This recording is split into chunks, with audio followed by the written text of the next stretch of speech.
When you see somebody, don't compliment their watch or whatever, because they'll just give it to you. Like they'll be like, "Hey, a nice watch. Take it, my friend." And then they don't say no for an answer. It's different over there. Like Egyptians are and people, and they're very proud people. Like even with room service. Like, how's your room? It's fine. Want me to clean it? You're like, no, it's totally good. I'll come. No, the room's fine. And then they'll just show up and then clean your. Like they don't. Stop it! I'm getting a blowjob right now. Yeah. What are you? Right. Hi guys, I'm Jiaoyingsummers. Welcome back to Tiger Milf podcast. Today is very special.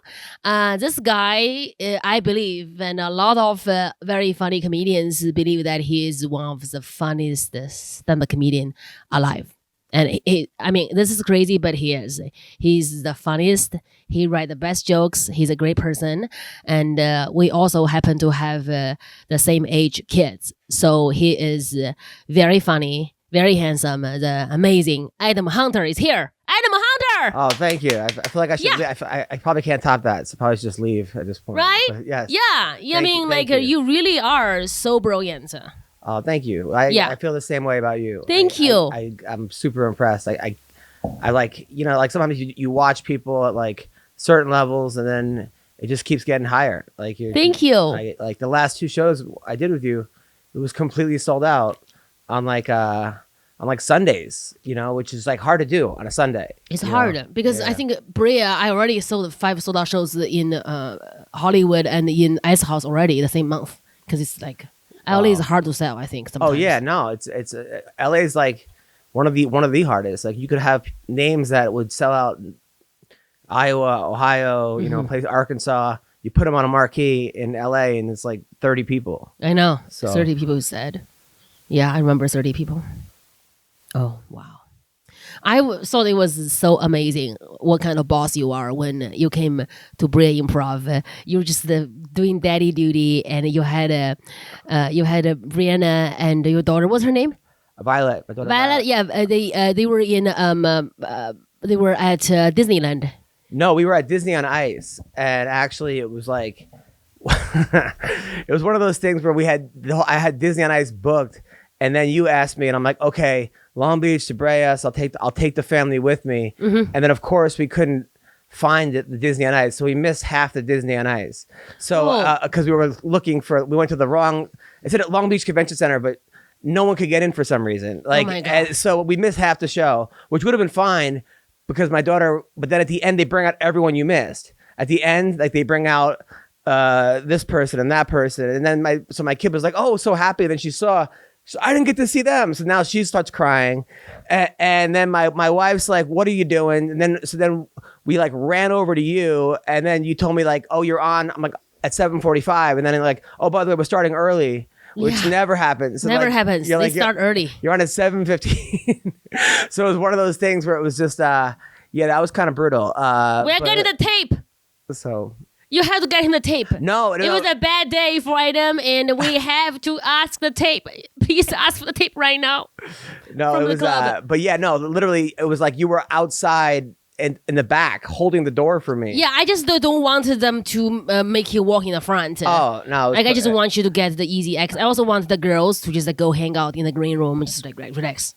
Yeah, no, it was perfect, and then it was sold out. You murdered. It was a nice crowd. It was that was actually that was really cool. That was really cool. So yeah, it was so amazing. That's great.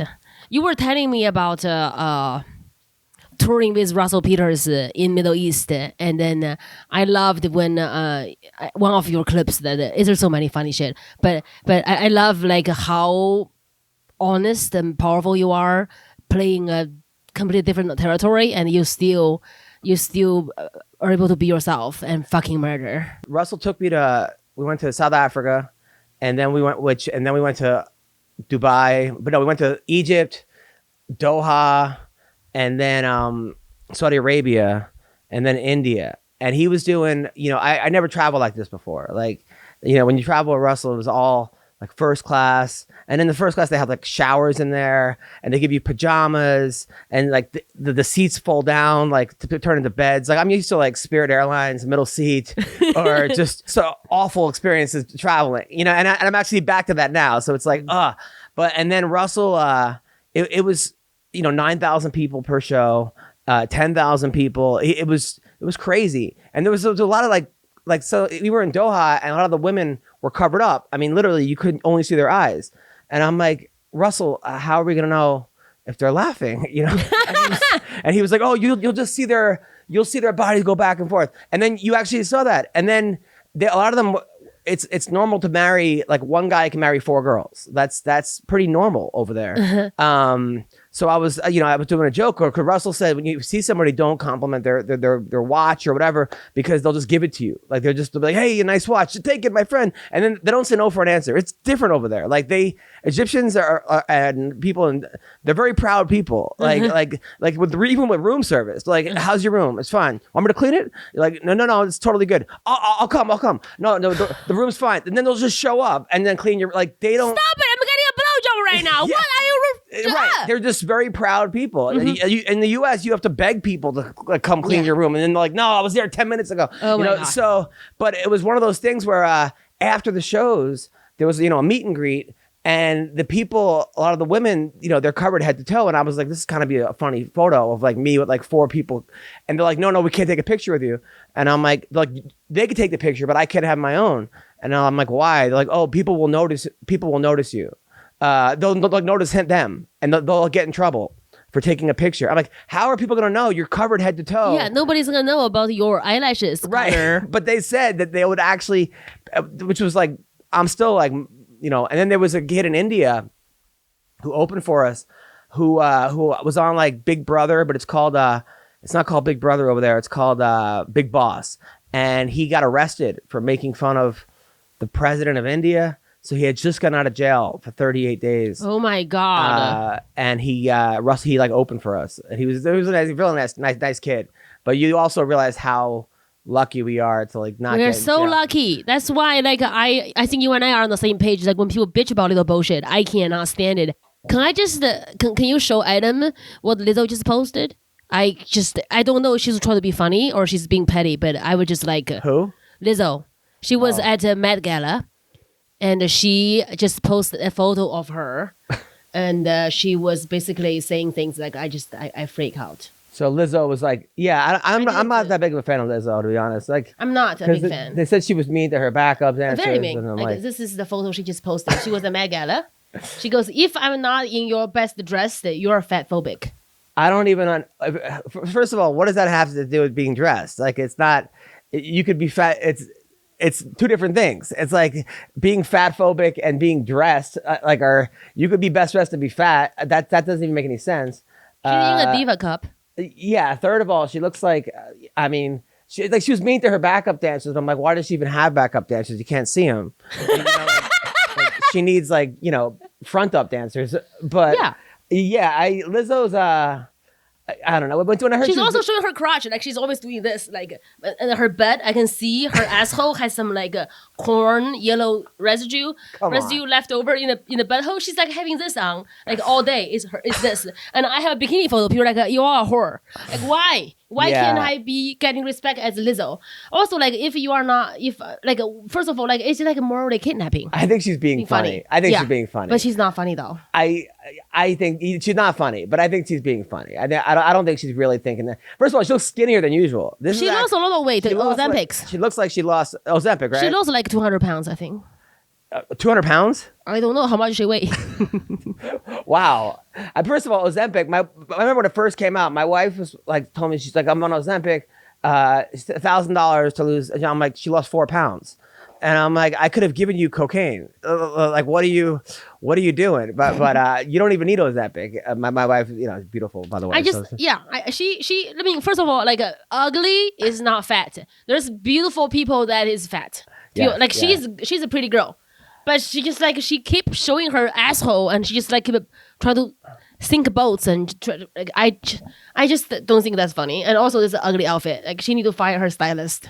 Jeff Dye had a really funny joke about Lizzo, and he was like, Jeff Dye said something where he's like, people keep saying Lizzo's so beautiful, but then if you tell someone they look like her, they like want to kill you. That's so true. That's so true. I love that. That's so funny. So yeah, I just like in Chinese culture we are very honest. Like my mom was with me in the mall, and she just looked at me. She goes, "I believe myself." I said, Mom, what? I'm just trying on pants. She goes, I blame myself. It's not your fault. I'm like, what did I do wrong? She goes, I blame on myself that I made a huge mistake. I should marry a guy who is taller. I said, what? So trying what? on pants, she blamed herself? Yeah, I said, why? She goes, your leg is short. It's not your fault. So don't feel bad. Oh, come on. It's not your fault. It's just like I should have done better. I should marry a guy who's much taller so you don't have to suffer short leg syndrome. Was she kidding? No, she's like, it's just my fault. Don't worry about it. Just don't feel bad about it. I'm like, I don't feel bad. I was okay with it. She goes, you don't have to feel bad. It's really not your fault. She goes, hey,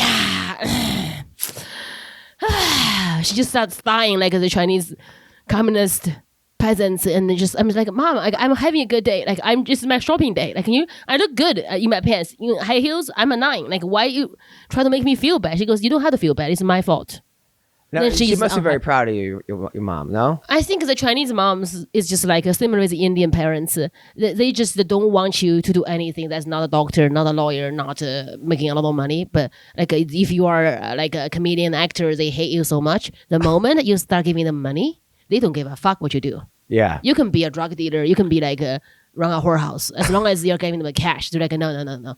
Buddha is going to bless you with what you do. I'm praying to Buddha to bless you with the thing you do. What do you do? I don't care. Just give me the money. Got it. Like when you start giving the money, it's just success. So now she's proud of you. She's very happy. She's happy. I just bought my grandparents a new house in China, and she's in China, just like being happy and be like, yeah, my daughter, it's okay. I'm happy I didn't drown her. You bought your grandparents a house? It's not expensive in China. It's like, $1 is 7 yuan. It's like, yeah. Like it's like you buy, like Adam, your house in LA. Think about what you can buy in Kentucky. It's huge. I mean, it's different. It's good because when I was in America, my mom was sending me tuition money. It's so much money. It's so much because the Chinese money is like 8 yuan. 8 yuan is $1. So now like I'm making $1 is like more money for them. So it's like so good now. Now I'm like, oh, Dad, $2,000, you are good. Okay, like it's good now. I had so much fun. I went to China. I was in Wuhan. I swear, but right as you cough. Perfect. I was in Wuhan, Xi'an, Beijing. Xi'an is good. Beijing, yes. We did like this tour where this guy wanted to do China. I'm like, it was like 4 years before COVID, 3 years before COVID. And it was like a makeshift comedy tour. And we were just hoping people in the crowd, there was enough expats that knew English. But actually in Wuhan, they gave us a smoke machine for some reason. We're like, we're not a band. Yeah, but it's like for special superstars though. Right. It's like respecting you. I know, but in the middle, they call my name, and all of a sudden, there's smoke everywhere, and I can't see. Like I put it on the internet. Like everything got smoked out. It was hilarious, and it was. But I like China. Was like some of the shows were so funny because people would just stare at you, and at the end, they give you a standing ovation. But they weren't laughing. They were just like, it was like some kind of a play or something. They think you're like also like is very. When did you go? What was it? 2018. Yeah, I mean we don't really have stand up. It's just starting. I think it's just like we have 相声is 2 person having a little like routine like a routine they already rehearsed. But stand up comedy is just something a new art form for China. Yeah, they didn't know what to call it. They called it American talk show. Yeah, they call it talk show. 脱口秀. They call it talk show. Even in China, people interview me like, what do you think about your talk show? I'm like, I don't have a talk show. I'm a stand-up comedian. I'm a one person on stage doing shit. People don't get it yet. It's like people in China, they love people. It's like in Confucius we say 有朋自远方来，不亦乐乎. I have a friend coming to me from far away. How happy I must be. Like we just love friends. We are a very friendly place. Yeah. We love people until Japanese came and invade us. Yeah, well, for the couple things there. First of all, it was funny because like the shows themselves, like there was one girl it was right when streaming came out, like it was becoming huge, like what's called WeChat. Yeah. And the girl was like WeChatting it to like millions of people. And she was explaining to me that when the government controls WeChat. And when it first came out, girls were like getting naked, and they like that was against the law. They would get in big trouble for that. So then they were eating bananas slowly. And then they said you can't eat bananas slowly, like as if they were fast, like you're hungry. Like no, they were like giving blowjobs. Like they were slowly giving bananas, and they're like the government said no, we're not doing that. And then they were just going to comedy shows and streaming it. So that's so funny. Now we are not doing that because we don't do comedy shows anymore. Right, because someone got in big trouble, right? Yeah, something was making fun of the Chinese Liberation Army. Compare them to hyenas, dogs, hungry, eating squirrels. It's like a stupid joke. Yeah, but we don't have room for that. I think I was gonna talk to Adam about something about China. I feel like the Chinese people are like so friendly. They really love to get to know your culture. Like it's very cute. It's very sweet. Yeah, it is very. So you cute. had fun in China. I had a great time. I had fun in China. I had fun in Korea. I did Korea for the military. You did. That's amazing. And I loved Korea. Japan, they weren't as friendly. Actually, like, I guess a couple guys in the U.S. got into bar fights in Japan. So they had bars that said no Americans allowed. No Americans and dogs allowed. And they put it on the bar. Wow. And I'm like, I love that. You love that. Like, they're resentful about Americans because they bombed Pearl Harbor and you guys, Adam bombed the shit out of them, and now their whole military is under control because America really kicked Japan in the balls. Yeah. You ended the World War II earlier for us. Yeah. Let's suffer for Chinese because Japan was so powerful, but after America dropped the bombs, they were done. They just retreated. They were done. They also sided with the Germans. That was a big problem. But the thing was, with the no Americans, like I'm like, if you had that in the U.S., if you have like canceled. A no Japanese allowed, you'll be canceled. It would be like a Hello Kitty convention in front of your like people would just be protesting. It'd be crazy, you know. Yeah. But so you do realize I had no idea how racist Asian people were towards each other. Until I went to Korea. I was so ignorant. I'm like, if you want to insult me in China, you just call, are you Thai? Yeah. My mom would slap you. Mom like, I bleached her skin since she was born. How dare you call her Thai? I bleached her fucking face. I hate you, white ghost. But in America, if you call somebody Thai, it means that you have a nice dark chocolate skin. You are beautiful. Like, cause being Southeast Asian is very attractive because they are tanned. Right. I had no idea. Like I confused. Like I thought you're from Korea to the Japanese, and they wanted to kill me. Like if you confuse a Japanese person and a Korean person, they get very offended. They are gonna be so angry. Like in Hong Kong, if you say whose husband is fucking the Filipino nurse, or like the Filipino maid, because they use a Filipino maid in Hong Kong, right? And that's like, oh my God, he's gonna get his dick dirty. You know, I'm like. The Filipina bitches, they are the most beauty queens, like the most beautiful Asian woman ever. Like, they are. Fuck off. But it's so racist. So racist. Like you guys don't even know what to say that is worse than what we say to each other. Like you guys should back off. Like what people like, you are Chinese, ching ching. You're like, that's like what? Like that's cute. Like Hello Kitty, meow. You know, I just don't. Also, like, do you know how important the drink culture is in Asia? Like a drinking culture, banquet drinking culture. Yeah. Is the majority part of Asian culture is for men. Like for being a real man who close deals, you gotta be drinking. Yeah. Do you know that? You get rewarded by drinking a lot. I did not know that. Like in America, it's so fucked up. Like I mean, people like 2 p.m. you are having a glass of wine. Your wife's like, oh my God, you have a problem. Right, of You course. have to go to AA. You are not. Like, you have a problem. You have like in China like. The wives wait for their husband to come home at 1 a.m. I don't smell alcohol. Did you close any deals? Go home. Get out. And then you come open the door. Honey, all over her face. She goes, oh my God, honey, you drinking the most. You closed the deal. Are we going to make more money this year? You're going to promote it. Honey, let me give you a blowjob and a massage at the same time. I'm serious. Like when I see my friends like, I think my boyfriend's drinking. I'm like, he should drink more so I can get the boss drunk and give him promotion. You know? Wow, I did not know that. And also like a banquet, if somebody give you alcohol, like 敬酒, like respect you with alcohol, you have to empty it. We call it like empty. 干杯, 干杯, 干杯means 干 means dry, 杯 means cup. Make the cup dry. So when you say 干杯, it means let's make the cup dry. Oh wow. If it's wet. Not because, it's right, nice. right. It means you are a pussy. So, like, if you can drink the most, It means that you respect the boss and you understand the deal. And, Have you been to Korea? I haven't been to Korea, but I have Korean friends, and they have also huge mangas drinking culture. Got it. In Korea. Have you been to Japan? Japan, yes, I've been in Japan Yeah. for a while, many times. I love Japan. Yeah. What's crazy also Japan was that they build everything up. Like Yeah. nothing is wide. So like Yeah. you go to a place and like the dentist office is on 1, and then there's like a pool on 2, and then there's like a nightclub on 3, and then the 4th there'll be like a insurance. Vending machine selling underwears. Yeah, right. Which is like kind of trips you out. Yeah, it's really because they can't invade anymore, so they know they the only thing they have is this tiny little land. So like, let's go up, up, up, up. They are so organized. Yes. Their buildings are so strong. Right. Yeah, they are amazing creatures. The Japanese people. You have to give them that. And I've been to Mongolia. Mongolia. You been to Mongolia? Yes. Do you like Mongolia? I loved it. You It like was- Genghis Khan? He's Mongolian. Genghis Khan is like, they love Genghis. He's on their money. He's Yeah. on their airport. Like he's like the good old days. He is the And- best thing ever happened. I mean, he is amazing. I have Mongol blood in me. That's why I'm a savage. And I thank God he raped my great grandma. Like, so I have Thank his God. blood.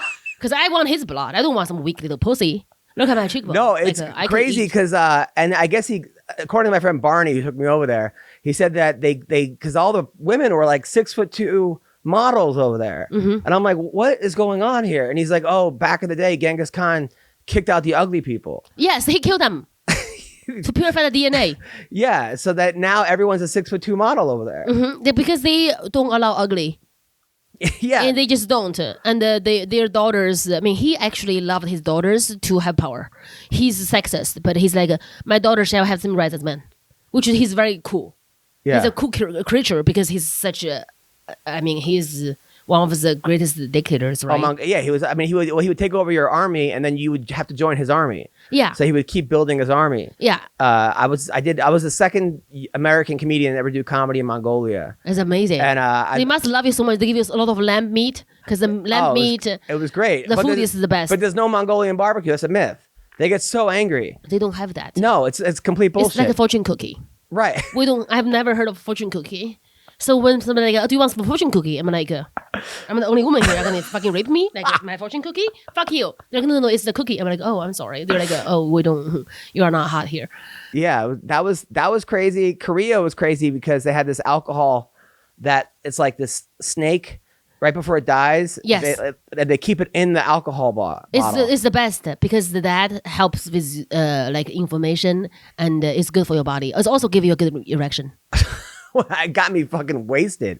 I never get wasted. I did 2 shots. I was out on my feet. Like the military had to carry me home. And I was at the karaoke bars.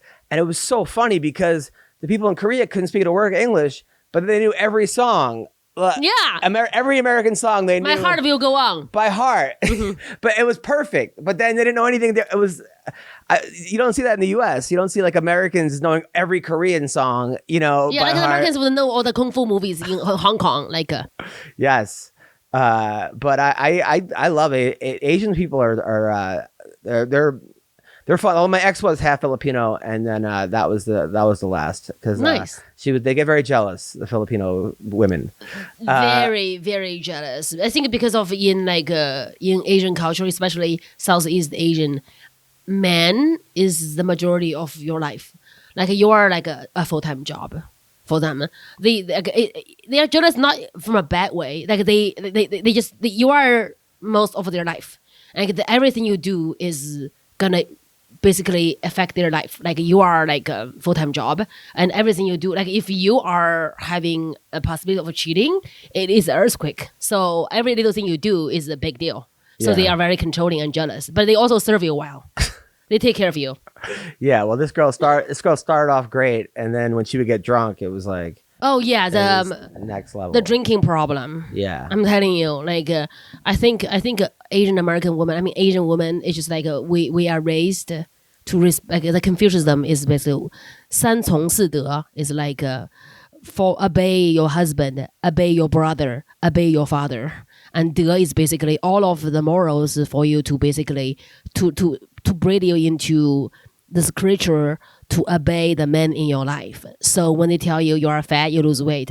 You tell you don't have a son, you can't produce a son, you are a loser, so you are a loser. Like you have to listen to that. That is a bad part of Confucianism. So that just make you feel like you have to live under the shadow of men. But after you get drunk, you're like, fuck everybody. Fuck you. I'm going to put on a fucking strap and fuck you in the ass. Like, fuck you. They just show their true color because of all the suppressed energy. They want, it's 5,000 years of the Confucius. So they just want to fuck you with the 5,000 years of angry. I think this whole strap-on thing is going too far because I did a cruise ship recently and this girl came up to me and after the show and she's like, you want to get pegged? That was her opening line. Is she hot? She was hot, but I was like, I'm married, number one. And number two, no, if I wasn't married, I still wouldn't want to get pegged. But I'm like, I think this is, I think we're going, we need to get a little bit more old fashioned. We can't start off with, do you want to get pegged? Like, that's I mean, what guy's going to say yes? Like, bye? Bye guys would say yes, I think. I don't know. I mean, I just don't know I mean, maybe they're thinking that they're going to get something out of it afterwards or, during the whole pegging situation, they're going to get a blowjob. I don't know what it is, but I was like, no, that's too far. You can't start there. Yeah. Because then where do you go from there? Like, but it's also like, if somebody hit on you, you are annoyed. I can just be like, do you want to get pegged? So you just walk away from me. That's a good line to just like reject man. Well, there's something to throw me off. Like the first time I met Chelsea Handler, she came to my show in Westwood. She used to come to Brewco. I used to run the show in Westwood, and her opening line was like, "Do you have a big cock?" That was what the first thing she said to me. I heard you do have one because that's a rumor has it. I mean, before you got married. Before I got married, I had a big cock. Brianna, before you got married, it was like 10 years ago, 15 years ago. That girl, I know one of my girl who give you a blowjob. She's very proud. Like, oh my God, it's huge. I'm like, he's married. He has a daughter. She goes, she's beautiful, but it's huge. I'm like, okay. I think I know. Like, he's my friend. We have a mutual friend. Yeah, that was back in the Hollywood days. Those were some fun days. But I'm just saying, like if a guy went up to a girl and was like, "Do you have a tight pussy?" Like if that was your opening line, I'll be like, I do. It is tight, like my budget. I mean, really, you would not laugh. I wouldn't laugh, but I would just be like, "Who told you?" Well, you're different. I'm crazy though. I would assume most women would be like, "That's," and I didn't give a shit. Cause what am I gonna do? I mean, you've been flattered though, but still. Yeah, but I just think that's where guys and girls are a little different. Like it is very different now, especially now. Yeah. I had a fan. She's so hot. She's like screaming. I'm like, come upstairs. Come on stage. She got on. She sit down. She has amazing tits. I'm like, oh my God, your tits are so huge. How big are they? She goes, these. I said, can I touch them? She goes, okay. I touch them. I'm like, they are real. She goes, yes, they are. And then I'm just like, holy shit, I should eat some pussy. This is during the show? Yeah. And then I'm like, your name is beautiful and stupid, in Chinese. That makes sense because you are so hot. You know how to be using your brain. Imagine I was a man. Right. I'll be canceled before I open my whore mouth. I used to think that, but then I went to a Renee Vaca show recently. He asked me to do his show. You know Renee Vaca? I love Renee. He's like humping people. Like he humps people. He humps his chair. He bring people up to hump the chair. But he's also humping them. But and people are going crazy and people are loving it. But I'm like, man, like well, he's brown. You can't do it. You're white. You don't have rights, honey. Yeah, right. Yeah, I guess if you're back, you can't hump anything. No, I can't hump anything anymore. And my dog is like sitting right next to you. He can sense the alpha energy. Yeah, like he ex-alpha man. Your dog is sweet. I could tell because the first thing I did was I picked him right up. He sat there right away. He just like sat there. I picked him right up, and that's I think animals like sometimes you just have to just show no fear. Yeah, he really just like as soon as you show fear, they get a little sketch. Right? Yeah. He's cute. So, yeah, there was so your kids are in school now in China? They are in China for 3 months. They're coming home on Thursday, right? Dustin? Adam is one of the biggest comedian who does a lot of UFC things. As a proud Chinese lady, I wanted to get my education with our Chinese fighters, Zhang Weili and Luo Xiaoyan. Yeah, that was a good fight. Can you show the fight? That was a great Chinese fight. Ladies? Yeah, because I want you to educate me because one of my friends is an investor for this big like Chinese fighting thing. I had no idea, but the point is that the Chinese women fighters are doing so well, and it's in my duty to be educated about it. Well, have you seen that video of Chinese kids in kindergarten recently? They're like just like training like monsters. Yeah, they're all the basketball skills they have. Yeah, she's incredible. Yeah, she's next level. She seems really sweet and really humble She's too. also very charming. When you interview her, she was just like, yeah. You can just tell that there's no bullshit Yeah. with her. You know, a lot of the Chinese men, haven't really caught up yet. You know, they all have Mongolian blood, right? Yeah, but a lot of them aren't champs yet. You know, they're getting there. The But women are good, huh? Women are insane. Like, Why is she so amazing? She's my height, though. You know that? She's small. She's a little bit taller than me. She just has she's got 0% body fat on her. Uh-huh. She seems really serious, and she also like the one fight. I just think that she also takes it. She doesn't. She parties. Can we have like a clip of her fighting? Doesn't do drugs. Doesn't party. Oh, she's a good communist lady. Yeah, and Zhang Weili, Zhang. yeah, good communist lady. This is giving Jonathan Kite. Yeah, boom. I mean, everything is so. She doesn't throw wide. She's always in shape. She's really smart with her training. She trained with my friend Henry Cejudo. Like, everything is. Like, she doesn't waste any energy. It's no bullshit. Super athletic. And the fight that she lost, she came back. Like, she got knocked out a couple. I think Rose Namajunas knocked her out, and she took it very seriously and came back even better. She's a star. Yeah. She's a fucking star. And I have one question, Adam Hunter. Yes. Can I do the braid thing? Is that a cultural appropriation? No, you could do anything you want. Can I do it? Because I don't want the black community to be angry at me. No, I don't. Godfrey told me I can do it. Yo, there you go. Godfrey's like, you should do it. You know, you can do it. Me and Godfrey went to the Wu-Tang like 2 weeks ago. He told me. And He said he had so much fun with you. Russell Peters was actually opening, Okay. and he was on stage with We can turn it off now. with, It's really, Jizza. really bloody. and it was awesome. It was That's nice. We had a really good time, and we went with Ramaswamy actually to the Wu-Tang. It was me, Godfrey, Vivek Ramaswamy. And because I did Gutfeld with Ramaswamy, and I invited him out because I talked to him about Russell Peters, and he said, "Oh, I'd love to go see Russell." And then I invited Godfrey, and I didn't think he was actually going to show up, but he actually showed up. I was So- like literally FaceTiming with him. He's like, "Oh, by the way, I'm a hunter. You invite me to this Wu-Tang thing. I'm going." I'm like, "Be on time. Go now. You're already late." Yeah. Oh, you were in New York that time? Me and Godfrey always FaceTime to talk. Oh. He didn't register when you text. He's OG. Oh yeah, yeah. Like he likes face-to-face conversation. Oh yes, me and Godfrey got into a fight one time at Westwood with a bunch of college kids. Did they tell you that story? Oh my God, what happened? So Godfrey was like, I just moved to California, and I was getting up like 10 times a week in New York when I lived in New York, and I was getting up none time in LA. So I'm like, I got to start my own comedy club. So I walked around UCLA.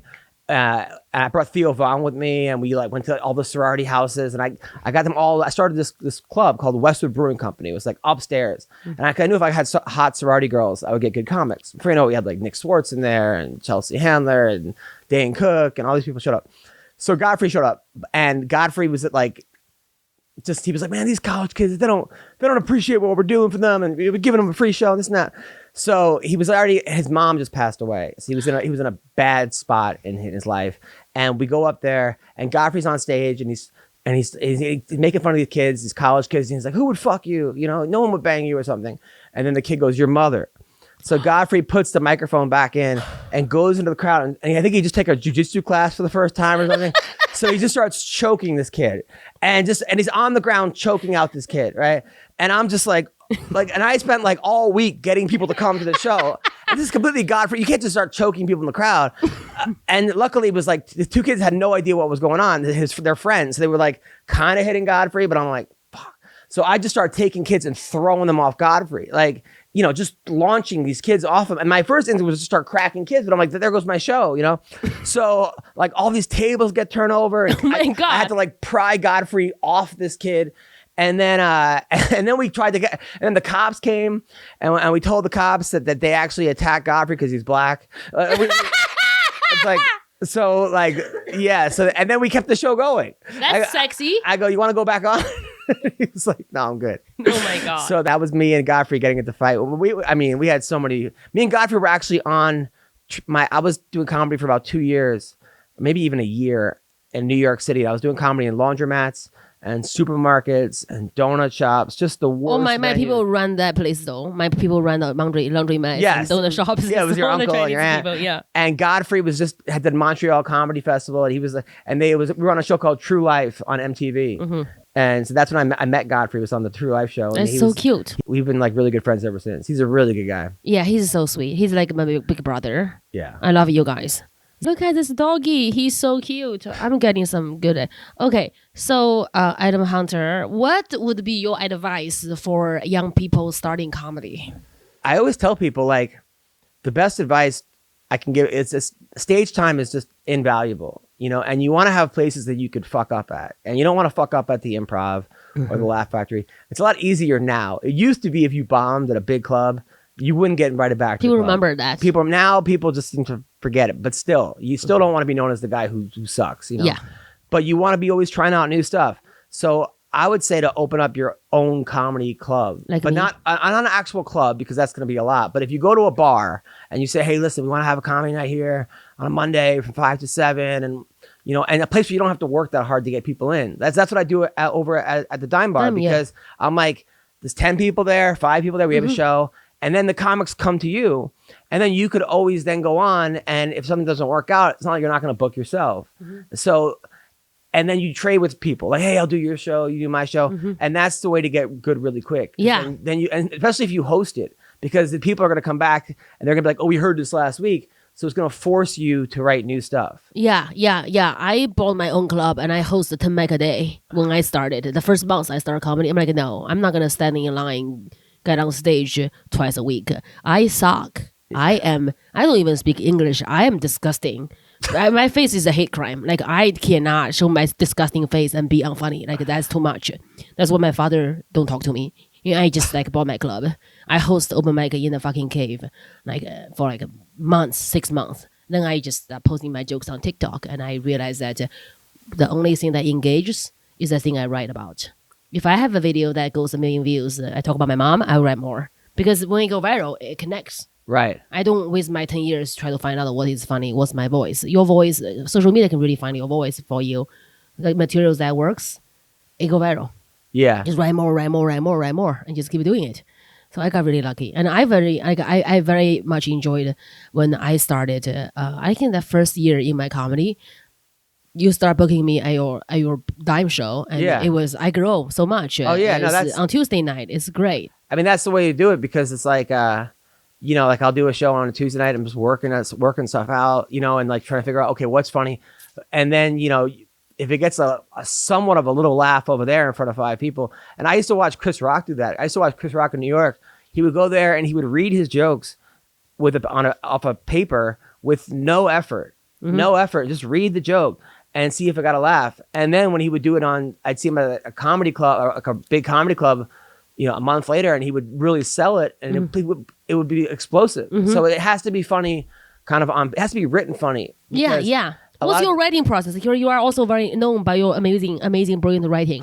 What's your writing process? I mean, a lot of times I just write like, okay, I just write whatever, what do I, like, somebody gave me some really good advice of like, a good way to come up with writing is you're auditioning for a therapist, where you're like, hey, you're a therapist, here's why you should take me. So, and then that kind of, if I ever get stuck, that's what I do. And then also I've been on Gutfeld. So like if I wanted to, I'm writing a joke, I would imagine I'm pitching this to my therapist, or not a joke. Like, so let's say you're my therapist, and I'm like, and I need to have, listen, you got to see me because I have problems with my marriage is fucked up. My kid won't listen to me. I doubt myself. Yesterday I got a speeding ticket and I beat myself up. I forgot my Adderall here. So just start why you should take me. Because I'm so fucked up. My life is so falling apart. Like the details of why it's falling apart. Yeah, and then my dog farts. He's small. He's very expensive. I can't return him. Also, you can't eat them in America. Right, 100%. So that's a place sometimes where if I get stuck, I'm like, and then there's always like stuff that like, funny stuff that happens during the day. Well, like my kid will say this to me, my kid will say that to me. Me and my wife will get into a fight. Me and my wife, something argument there. And then now that I'm on Gutfeld every month, they've been putting me on. A lot of it is like, well, if I go on that show, I want to be able to, keep up. I don't want to be on that show and just have nothing to say or have nothing funny jokes. I'm coming on as the comic, so I'm always like, okay, going through foxnews.com or CNN or what are the headlines, what happened today. Stormy Daniels was on the stand today, so right, there's some jokes there, like normally she's on the knees, I mean, whatever it is. So like, okay, like there's jokes there, and then I have like 300 pages of jokes, but only like 75 pages are actually done, or actually, so now I have like 225 pages of just thoughts. So I'll go back to like, what was I thinking 3-4 years ago? 'Cause a lot of times it's too soon there, but if I go back to it, I'm like, oh shit, or it applies something now. And then also like whenever I'm giving comedy advice, a lot of it is like, you got to do a joke 5 to 10 times before you give up on it. Yeah. And a lot of times you have to write 10 jokes for 3 to work.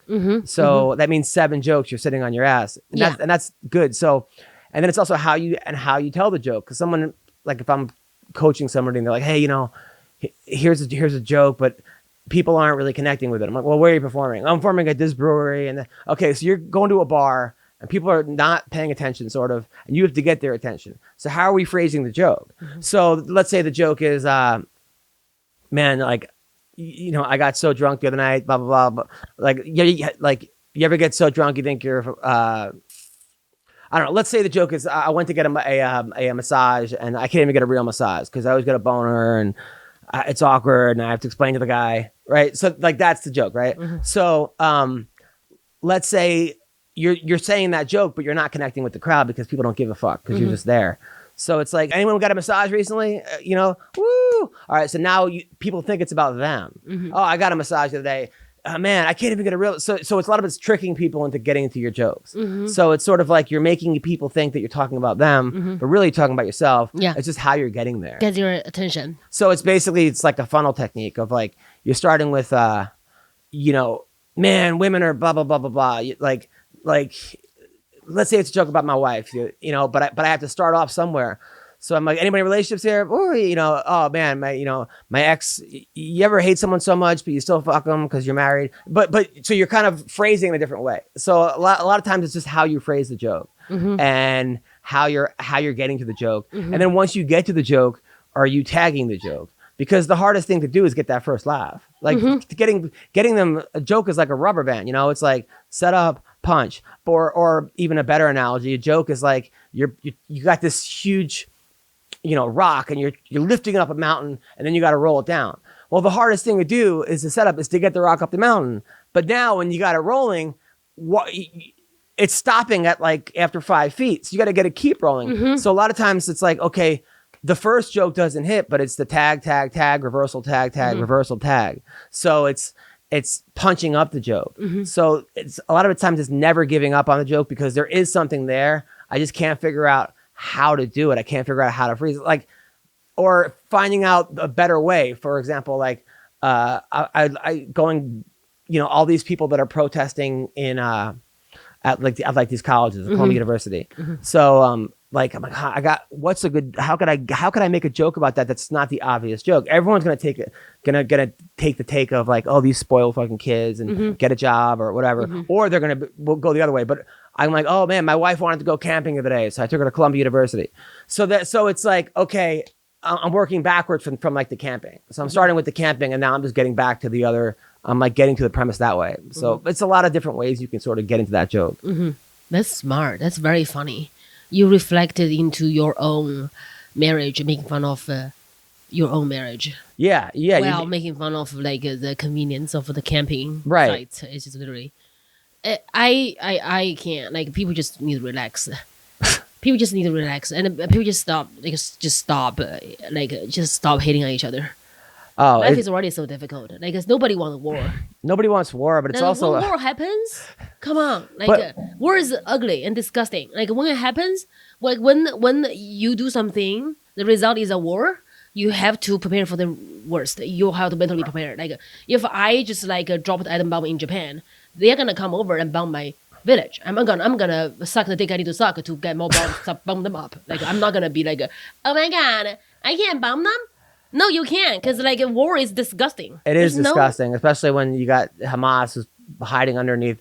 But also the way people are going about it, like people are going to the school board meetings in like Fresno, and then going, hey, we got to stop the genocide. It's like it's almost becoming comical on where they're picking to saying stop the genocide, like as if the school board meeting is going to be able to stop the genocide. Yes, the school don't care. The teachers want to get blowjobs. Like they don't care. Like I'm reading the comments on it, and someone's like, hey, this is a school board meeting. Like that really happened.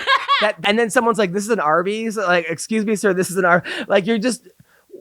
What are we doing here? It's like going to Panda Express. Stop bringing COVID here. Don't eat bats. Yeah. We don't have bats here. We have sweet and sour chicken. Like, right. Or not shrimp, Yeah, right. People, it's getting ridiculous. I mean, you're right. I mean, it's just, I'm trying to figure out how to, you try to listen to people. I listen to them, but like my life has been so difficult. Like I just have no patience for when people are just like whiny about things that go volunteer. Go volunteer. Yes, just that's the thing you can do is go volunteer. Use your hand to change the world. Right. Just so yapping here is not going to help, because when you go volunteer there, you understand that you're gonna shoot you on the face because you're gay. 100%. They will kill you. And then like Columbia canceled graduation, and you're like, because it's not safe for Jewish students to walk on the podium. Like they would if these schools would start canceling like NCAA finals. People would go over there and start beating the shit out of the protesters. Like if they canceled football, like if all of a sudden USC canceled the Rose Bowl, like people would put an end to this bullshit. Oh my god. Yeah, it's a very strange. Meanwhile, I had to take my kid out of her own school. I told you that story, right? The murder. Yeah, the murder. Actually, no, the double murder. Triple murder. Triple murder, and my people got murdered. Chinese woman. The Chinese woman and her. And I met her the week before. Parents were murdered. She was so nice. So my kid goes to this she's school. She's beautiful, and they post a photo of her looking like a like she just got massage lady. Right. That's 100%. So they make people don't like her or something, like they don't understand that's a human being. That's a beautiful, beautiful woman. You want to hear the whole story? She's almost as beautiful as me. I'm such a disgusting human being. Meaning the photo was ugly, but anyway, she was very beautiful in person. But what happened was, so this my daughter goes. We were going to this like school, this like prep school, not prep school. It was like a private school, and I'm like away, and all of a sudden we had a bunny. Like me and my daughter were at the park during COVID, and this bunny starts following us around. So I scoop up the bunny. I tell my wife we got a brand new bunny, bro, and she's like, oh no, I just know what to do, and then sweet and sour. So she goes It's out. the best. Sweet and spicy. Actually, spicy bunny is the best. You've eaten bunny before? Oh, yummy. It's great. I used to hunt bunny with my uncle. And the gray ones taste better than the white ones. I know you think you guys taste better, but this is in China? The gray ones, the brown ones taste much better. You skin them. But skin them alive, because when they are dead, you skin them alive, and you get a meat. They have very lean meat. Yeah. Because they run all the time. So you have to make sure that you season it with pepper. Spicier the better. Okay, well this is disturbing. So what happened was, this is maybe worse than the murder. So I'm at the park with my kid. We find this bunny. My wife goes out, spends like $5,000 on a chicken coop, like a walk-in chicken coop, right? For this bunny, like so for the backyard. And she just wants the bunny to have the life. Yes, but then people come over and they're like, hey, that bunny's gonna be depressed, doesn't have friends. So we go out of the pound. And then now we have 3 bunnies because they come in pairs. So now we have 3 bunnies. And then right away, the one bunny starts humping the other one because it's not fixed. And my daughter starts crying. And then my wife's like, oh, they're just hugging. And then she ends up going to her school. And the teacher tells her to go hug her friend. It was the whole thing, right? But anyway, so we get a phone. One of the bunnies dies. One of the bunnies gets sick. We get a phone call saying that, hey, just want to let you know, this boy, he said that he killed her bunny. And it wasn't right. And Violet's bunny died. And I know that we told him you can't talk like that. So right away, I'm making jokes. Well, did he? This and that. And like we used to say, I fucked your mom. Now it's I killed your bunny. So what ends up happening is anyway. So I go back to the school, and they say one of the teachers gets pregnant, and they're hiring a new teacher, right? And they hire a male kindergarten teacher, right? So right away we're just like, So the teacher lines them up the first day and starts like rubbing their belly and petting a kid on like the head. Like it was, my wife goes crazy. I don't want teachers touching my kid, right? And then she goes on and looks this kid up, and there's all this porn on that he liked on Reddit and Facebook, like it's crazy shit. So he doesn't get hired so we're on edge about this thing. So then we hire a new teacher, and I go meet the new teacher, right? And it's like parents get to meet the new teacher, and that's where I meet the woman, the Chinese woman, and it was May, and it was her son that he said he killed her bunny. It was May's son, right? So she's so nice. She's like, how come you didn't come to the birthday party? And I was like, we were on a cruise, and I love cruise. We're talking forever. She seems so sweet, but the husband seemed off. Like he was making crazy TikTok videos. Something was just off with him, right? And my wife's like, this guy creeps me out. I met him. I don't know what it is. A week later, we get a phone call. Don't send your kid to school because because May got murdered. That guy killed her and killed her parents and chopped up the bodies and put them all around Tarzana, like everywhere, all around. It's like Tarzana needed more bodies. And hired Mexicans to get rid of the bodies. But you have to pay them extra if you hire them to carry the bodies. I know he probably paid them $50. Well, you have to pay them at least $1,000 to make sure the bodies are gone. So they were like, there's belly buttons in these bags and shit. Yeah, right. So they returned it. Don't be cheap. They wanted nothing to do with this, right? And so then I'm on this WhatsApp thing with the parents, and how do we tell our kids? This and that. And then one of the moms is like, hey, just if anyone needs acupuncture, you get half off for anyone stressed out. Like she's promoting her business. What a cunt! Is she crazy? And then one of the dads was like, I asked ChatGPT how to tell the kids. I'm like, you're asking what ChatGPT? Like, how do I tell my kids? They were updated most recently 2021. Like they don't know things. So then we pulled the kid from the school. I pulled my daughter because I'm like, what did you say? Well, you said she needs to get better at reading, or that she was too smart for the kids.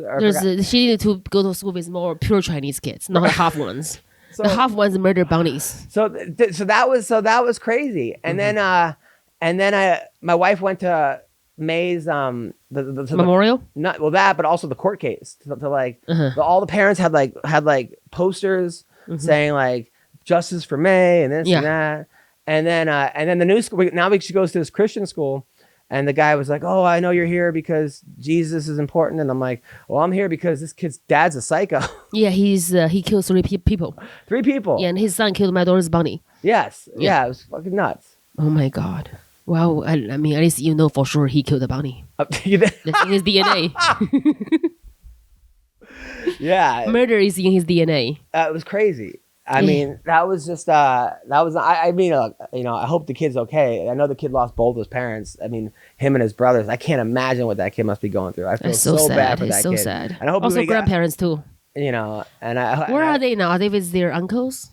I don't know who they're with. I don't know what. Oh, it's so sad. It's the saddest shit ever. And she was so sweet and pretty. It was one of those. She was going to leave him. That's probably. Yeah, she was going to leave him.